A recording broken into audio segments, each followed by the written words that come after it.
പക്ഷെ ജീവിതം യാഥാർത്ഥ്യങ്ങൾ കൂടി ബാലേട്ടൻ ചിന്തിക്കണം. എന്റെ ജീവിത സങ്കല്പങ്ങൾ ഇതൊക്കെയാണ്. ഇത്തരമൊരു ജീവിതം നിനക്ക് ഇഷ്ടമല്ലേ നന്ദി? സമ്പന്നമായൊരു ജീവിതം ഇഷ്ടപ്പെടാത്ത ഏതെങ്കിലും ഒരു പെൺകുട്ടിയുണ്ടോ? അതുകൊണ്ടാണ് എങ്ങനെയെങ്കിലും ദുബായി പോകണമെന്ന് ഞാൻ ആഗ്രഹിക്കുന്നത്. എന്റെ ഈ ആശയും വാശിയും നിന്റേത് കൂടിയല്ലേ?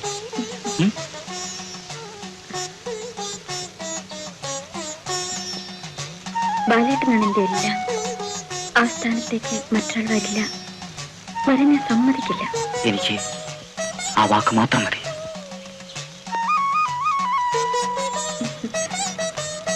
പിന്നെ എത്ര നാളെ അങ്ങനെ ഒളിച്ചും പതുങ്ങിയ? എന്നിട്ടും കുസൃതിക്ക് കുറവൊന്നുമില്ലല്ലോ. ഇന്ന് തല്ല് കിട്ടിയത് തന്നെ വീട്ടിൽ നിന്ന്. ഒരു അമ്പലത്തിൽ പോക്ക്.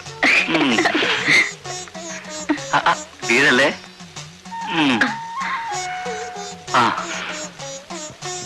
ഏയ് പോട്ടെ, ഇപ്പൊ പോയിക്കോ, നാളെ വരണം.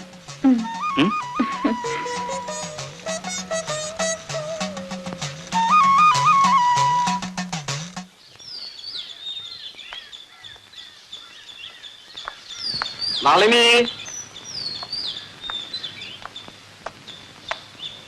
മോളെ നളിനി,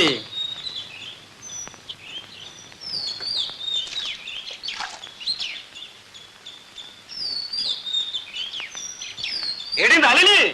ഓ, എന്താണ് നിങ്ങൾ കിടന്നോണ്ട് ഈ തൊള്ള തുറക്കുന്നത്? അവൾ അമ്പലത്തിൽ പോയിരിക്കുക. എന്താണ് നീ പറയണത്? നീ കൂടി പോകാതെ അവൾ ഒറ്റയ്ക്ക് അയച്ചോ? അവൾ അത്ര കൊച്ചു കുട്ടിയൊന്നും അല്ല. അയ്യോ അയ്യോ, നിന്റെ തലക്കകത്ത് എന്തെങ്കിലും ഉണ്ടോ? പെണ്ണ് കൊച്ചായിരുന്നേലും ഭയപ്പെടേണ്ട ഈ സമയത്താ.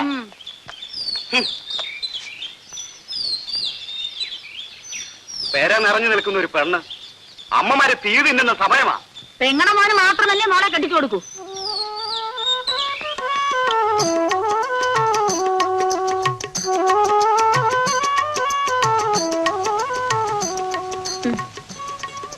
എവിടെയായെങ്കിലും ഇത്ര നേരം അത്താഴ പൂജ കൂടെ കഴിഞ്ഞിട്ട് വന്നാൽ മതിയായിരുന്നല്ലോ.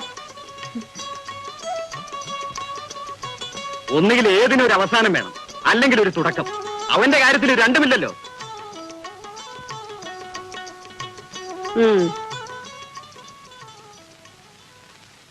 ദുബായിക്ക് പോണോന്നൊക്കെ പറയുന്നത് ചിലപ്പോ നടന്നില്ലെന്നും ഒക്കെ വരും.